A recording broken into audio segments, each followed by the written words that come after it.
Canadian Prime Minister Justin Trudeau looks set to lose power early next year. People are right to be angry. A key ally says he plans to move to bring down the minority Liberal government and trigger an election.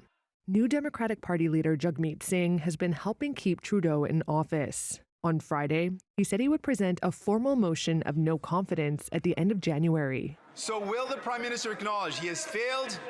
He has to quit. If all of the opposition parties back it, Trudeau will be out of office after more than 9 years, and an election would take place. Trudeau's government was plunged into crisis after Chrystia Freeland, the previous finance minister, resigned in the midst of a policy clash over spending. About 20 Liberal legislators are openly calling for him to step down. The crisis is unfolding at a critical time. U.S. President-elect Donald Trump is due to take office on January 20th and is promising to impose a 25% tariff on all imports, which would badly hurt Canada's economy. Trudeau's Liberal Party has already been suffering from voter fatigue and anger over high prices and a housing crisis. A string of polls over the last year and a half show Trudeau's Liberals would be badly beaten by the opposition Conservatives. They've been calling for an election for months.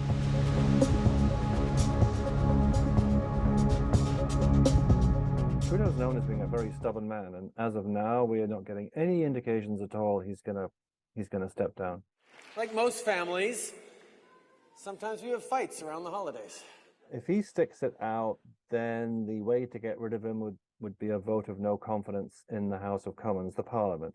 His gamble, I think, is that the one party that's keeping him in power right now, the polls show that they're also going to be stomped in the election.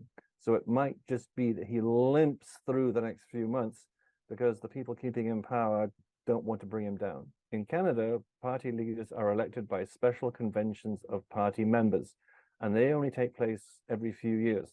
And that is the big difference between Canada and Britain and Australia, where we have seen prime ministers literally ditched overnight. Not going to happen here. It's hard to kind of overestimate the shock this caused. Yesterday was a gong show at the bottom of a dumpster fire, wrapped up in a cluster. Chrystia Freeland was his closest ally in cabinet. They were joined at the hip for 10 years. When Trudeau had a really tough job he needed to get done, he would give it to Freeland. We are a country that is good at finding compromises. So she led the negotiations on the trade negotiations with the first Trump administration. Is there such a thing as precedented times? And if so, could we please have some of those? I went with him on his first trip in November 2015 to Manila for a summit, and he was literally mobbed. I mean, previous prime ministers have been stodgy white men, to put it bluntly. And here you had this young guy who was promising sunny ways. It was Trudeau mania. So you have people very unhappy about rising prices, people very unhappy about the sheer cost of housing, and he's been in power 9 years. And regardless of how good you are, well, after 9 years, people kind of get a bit fed up with you. The opinion polls have been dreadful for the last 18 months.